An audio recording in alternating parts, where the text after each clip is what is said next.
नमस्कार मित्रों, शुभ संध्या। आज बुधवार है, वो तारीख है 4 अगस्त और हमारी ज्ञान कणिका ग्रुप पर और पॉलिटेक्निक मित्र और शिष्य परिवार ग्रुप पर, साथ ही पोरवाल समाज और पोरवाल न्यूज़ ग्रुप पर इन दिनों जीना इसी का नाम है श्रृंखला चल रही है। हालांकि अन्य श्रृंखलाएं भी है जो हमने निर्मित की है और उसमें हम किसी से कम नहीं। तीर्थ दर्शन, सैर कर दुनिया की गाफिल और एक महान व्यक्तित्व, ये श्रृंखलाएं चलती है। और आज मैं विशेष विषय पर, चूँकि ये 70वां एपिसोड होता, उस पर बात करना चाहता था, पर अभी आकर बैठा और फाइनल मैंने कहा चलो अब शुरू करते हैं। और एकदम मेरे विचार कौंधा कि आज 4 अगस्त है। वो 4 अगस्त एक विशेष तिथि भी है। ये अभी जाके मेरे को माइंड बदला और मैं तुरंत विषय बदल रहा हूँ और एक और श्रृंखला जो है महान व्यक्तित्व की, उसका दूसरा एपिसोड ले रहा हूँ। पहला एपिसोड हमने सुना था इस देश के महान अभिनेता श्री दिलीप साहब के बारे में, जो 7 जुलाई 1921 को उनका देहावसान हुआ, उनकी चर्चा की थी। हालांकि ऐसा लगता है कि ये ऐसे विषय भी हो सकते हैं, क्या है।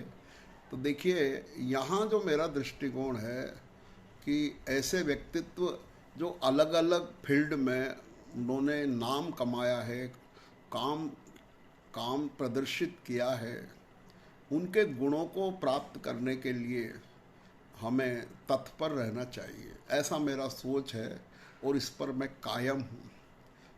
कोई भी व्यक्तित्व जो लौकिक व्यक्तित्व है, छद्मस्त है, संसारी है, वो सर्वगुण संपन्न या परफेक्ट नहीं हो सकता। वो मार्गी है किसी भी चीज़ का, तो उसमें कोई ना कोई दोष संभव है, कोई ना कोई कमी संभव है, पर अपन को उसमें जो विशेषता है, गुण है, जिससे हमें लाभ हो, उसका लाभ लेना है। इस दृष्टि से ये महान व्यक्तित्व श्रृंखला चलेगी, जिसमें फिल्मी हस्तियाँ आएगी, राजनीतिक हस्तियाँ आएगी, साहित्य की आएगी, मनोरंजन की आएगी, खेल की आएगी, धार्मिक आएगी, आध्यात्मिक आएगी, पर्यटन संबंधी आएगी। तो ये श्रृंखला भी एक तरफ पड़ी थी, इसका एक ही एपिसोड हो पाया था। तो मैं वो 70वां एपिसोड जो लेना चाहता था, आज दिन भर से प्लानिंग थी, वो हो सकता है मैं कल लूँ। आज तो मैंने कहा नहीं, आज 4 अगस्त है और ये विशेष तारीख है, इसलिए आज मैं मन की करता हूँ कई बार।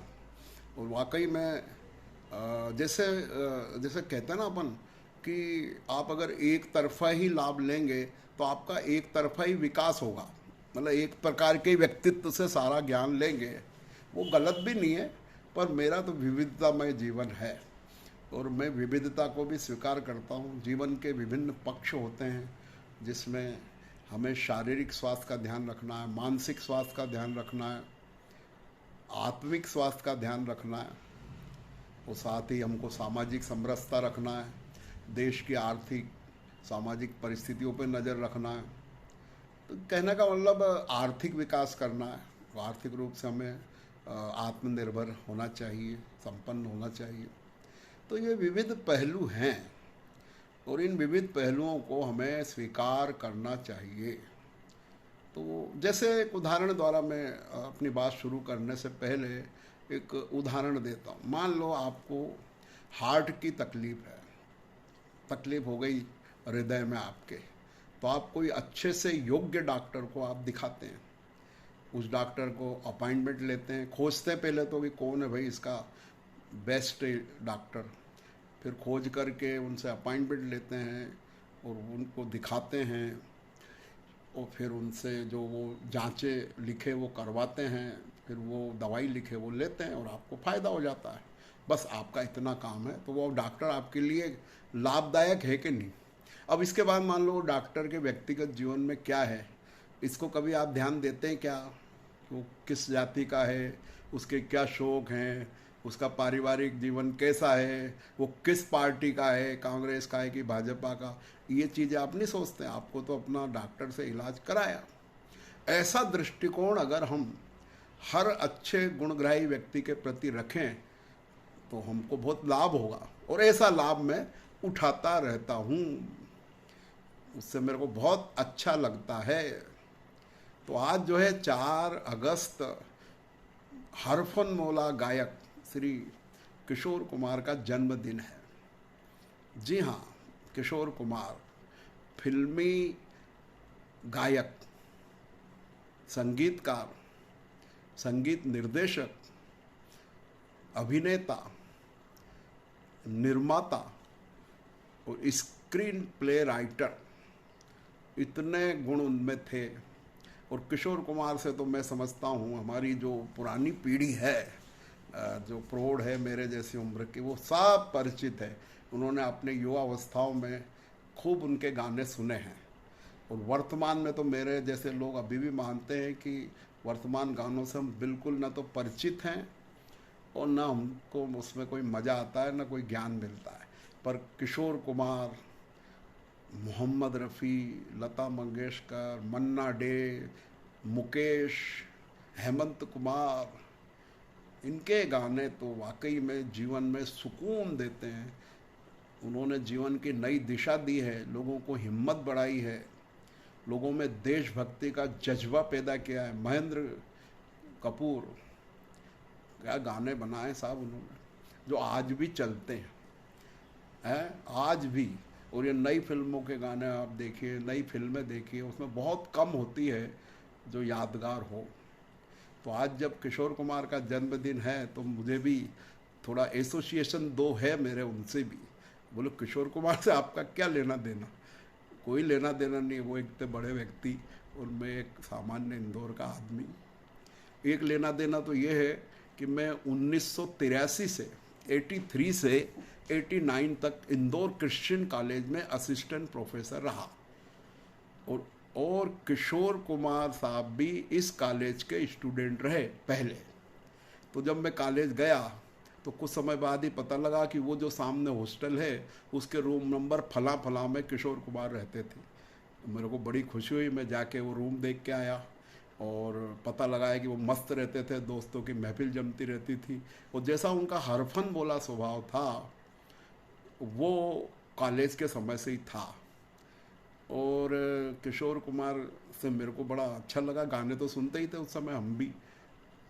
तो एक एसोसिएशन हो गया कि जिस कॉलेज में मैं पढ़ाता हूँ उसमें किशोर कुमार जैसे महान अभिनेता गायक भी पढ़ चुके हैं। और एक घटना जो मैं कहीं विकिपीडिया पर पढ़ी कि ये जो गाना था ना, चलती का नाम गाड़ी का, कि 4 रुपया 12 आना ऐसा कुछ था, 5 रुपया 12 आना मांगेगा भैया नाना ना, वो गाना वहाँ किशोर कुमार साहब की सच्ची घटना हुई थी। हम उस क्रिश्चियन कॉलेज में एक चाय का ठेला हुआ करता है बीचों बीच, जहाँ स्टूडेंट और प्रोफेसर लोग चाय पीते, हम भी पीते थे अपने साथियों के साथ। तो वहाँ की घटना वो बहुत वहाँ का जो वो जो भैया था, तो किशोर कुमार उधारी चलती थी किशोर कुमार की, तो उधारी चलती थी। तो एक बार उनके 5 रुपये 12 आने उधार रहे, तो उसने कहा ये पहले चुकाओ जब अगली चाय मिलेगी। तो मांगे होंगे उन्होंने अपने बड़े भाई से, तो उस पर ये गाना बना था चलती का नाम गाड़ी का। वो क्रिश्चियन कॉलेज से ही रिलेटेड है। इवन क्रिश्चियन कॉलेज में इन दिनों में भी किशोर कुमार नाइट होती है, उनके स्मृति में गाने संगीत कार्यक्रम होता है। तो एक तो ये एसोसिएशन है। दूसरा, मैं पॉलिटेक्निक खरगोन में रहा तो प्रैक्टिकल एग्ज़ाम लेने, कोई नियुक्ति करने और बहुत सारे कामों से मुझे शासकीय पॉलिटेक्निक खंडवा जाने का मौका मिलता ही था। और मेरे तो वहाँ परम मित्र इन दिनों डॉक्टर नीरज दीक्षित साहब HOD है वहाँ, तो कई बार वो मुझे खंडवा जाना पड़ा।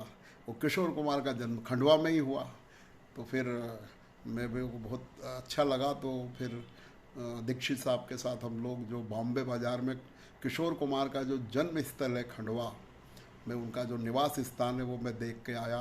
हालांकि बड़ी जर्जर अवस्था में है, पर वहाँ जाके देखा कि इस बिल्डिंग में इस महान गायक का जन्म हुआ है। और वहाँ से मैं भी एसोसिएट रहा। हालांकि अब 2 और अच्छी उनके नई चीज़ें भी बन गई है उनकी याद में। एक तो उनकी समाधि है इंदौर रोड पर, वो भी मैं देख के आया हूँ।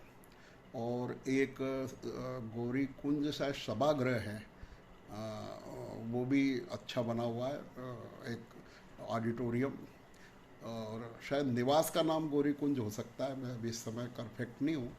वो सभागृह भी इस नाम से ही हो सकता है। तो ऐसे किशोर कुमार से खंडवा और क्रिश्चियन कॉलेज से मैं भी एसोसिएट रहा हूँ। ये तो एक सामान्य बात हुई। देखिए, किशोर कुमार जी का जन्म 4 अगस्त 1929 को हुआ, यानी कि 1929 को खंडवा में।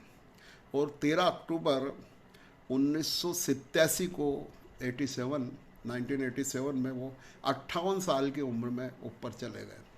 केवल 58 साल की उम्र में उन्होंने दुनिया में तहलका मचा दिया था। भारत में तो था ही, उनकी लोकप्रियता कितनी रही होगी।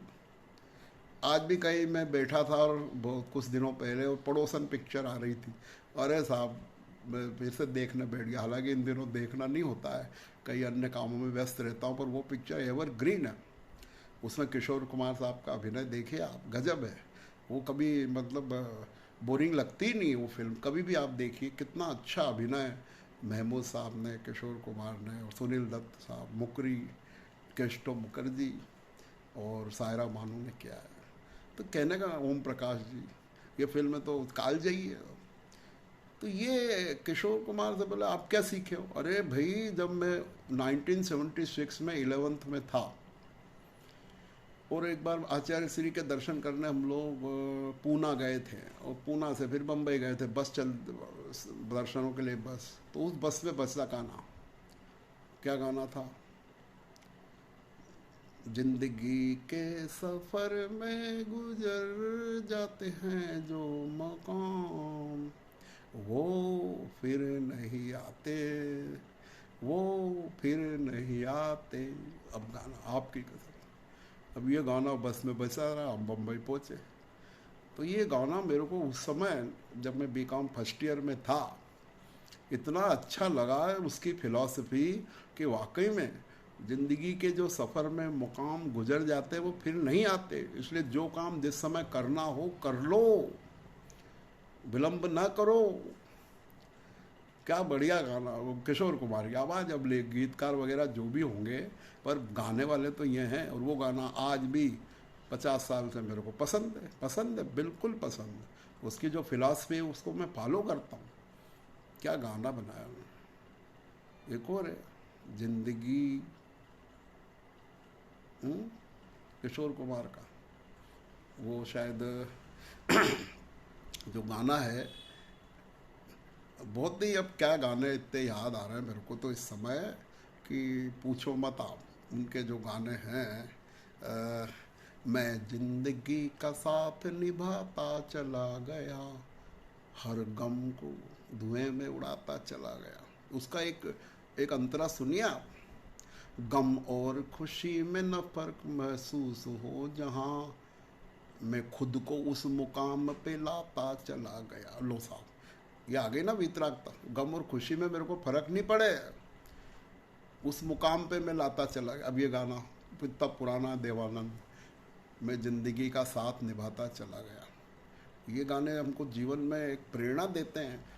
कठिनाई के समय, संकट के समय समझाते हैं ये है। एक गाना और है, वो बड़ा मतलब रोते हुए आते हैं सब, हंसता हुआ जो जाएगा वो मुकद्दर का सिकंदर कहलाएगा। रोते हुए क्यों जा रहे हो, हंसो। जब भगवान ने आपको मनुष्य जन्म दिया है मुकद्दर के सिकंदर का गाना क्या बढ़िया, गाना भी बहुत अच्छा है। और अमिताभ बच्चन साहब बुलेट लेके चल गा रहे हैं उसको, है मतलब ऐसे गाने हैं उनके। अभी कितने कहा जाए एक एपिसोड में, उनके गानों को देखकर बहुत तरह के मूड के गाने उन्होंने गाए, करीब 600 गाने उन्होंने गाए होंगे। और मैं समझता हूँ देवानंद, राजेश खन्ना, अमिताभ बच्चन, शशि कपूर, बहुत सारे अभिनेताओं को उनकी आवाज़ सूट होती थी। सबसे ज़्यादा राजेश खन्ना और देवानंद को हुई उनकी बाद में। तो मैं ये कहना चाहता हूँ कि किशोर कुमार को हम याद करें, रखें इस बात के लिए कि एक व्यक्ति क्या क्या कर सकता है। अलग व्यक्तिगत जीवन पे जाएंगे तो वो अलग चीज़ है, उससे हमें मतलब खाली जानकारी रखना, उससे हाँ या ना के मतलब नहीं है कि उन्होंने 4 शादी हुई उनकी और वो अलग ही ढंग के नेचर के थे, थोड़े सन की टाइप थे, ये चीज़ें अलग है। पर उन्होंने जो दिया है ना, वो कहीं से भी कम नहीं है। और एक तरह से उनके बिना संगीत का जो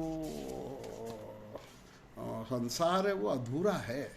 इसलिए किशोर जी को जो है, उन्होंने 8 बार फिल्म फेयर अवार्ड जीते और मेरे ख्याल से उन्होंने जो है लोगों के दिलों पर राज किया है, दिलों पर राज किया है।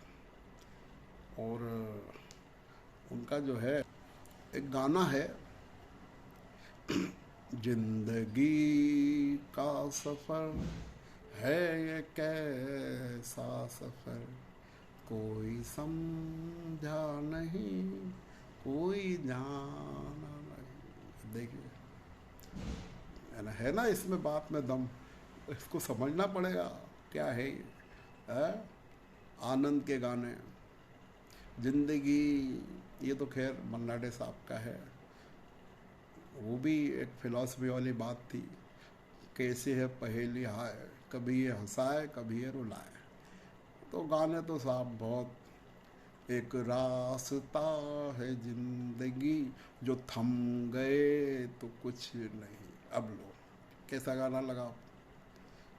थम गए, थमते क्यों हो, लगातार आगे बढ़ो, कठिनाइयाँ है उससे पार पाओ, मेहनत करो, कठोर परिश्रम करो, उस जीवन को हमेशा जीवंत बनाए रखो। हाँ, क्या बोलूँ, गाता रहे मेरा दिल है कि नहीं। तो आज किशोर कुमार साहब को समर्पित ये एपिसोड मैं आपको समर्पित करता हूँ कि आप भी जीवन में उनकी डुडलिंग, एक और गाना है बहुत अच्छा अंदाज फिल्म का, जिंदगी एक सफ़र है सुहाना, यहाँ कल क्या हो किसने जाना। अब बताइए, मौत आनी है आएगी एक दिन, जान जानी है जाएगी एक दिन, ऐसी बातों से क्या घबराना, यहाँ कल क्या हो किसने जाना, जिंदगी एक सफ़र है सुहाना, यहाँ कल क्या हो किसने जाना। तो देखिए, इसी बात के साथ आज का एपिसोड पूरा करता हूँ।